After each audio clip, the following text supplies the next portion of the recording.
Welcome to our channel. Today we how to authorize SmartThings with TP-Link Kasa step by step clearly. Open the SmartThings app on your smartphone. Tap on the Devices tab at the bottom of the screen. Select the plus icon to add a new device. Scroll down and choose Add Device. Look for the option labeled TP-Link Kasa and select it. This will prompt you to log in to your TP-Link account.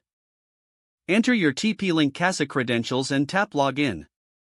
Once logged in, you may need to give permission for SmartThings to access your Kasa. Follow the prompts to authorize the connection. You should see a confirmation that SmartThings has successfully linked with your Kasa account. After linking, return to the Devices tab in SmartThings. You will now see your Kasa devices listed among your SmartThings devices. You can start controlling your Kasa devices directly from the SmartThings app. Experiment with different settings and automation options available. Enjoy the enhanced connectivity between SmartThings and your TP-Link Kasa devices. If the page does not load, refresh the browser or try again in a private or incognito window. Make sure you are using the correct email address, then retype it carefully to avoid small typos. If your password is not accepted, use the reset option and create a new strong password you can remember. Check your spam folder for verification or security emails, then complete any requested confirmation steps.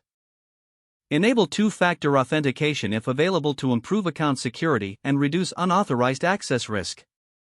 After signing in, review your profile details so your contact information and settings are accurate and current. If you see an error message, note it down and try again after restarting your device and internet connection. Log out when you finish, especially on shared devices, to keep your account and payment information secure.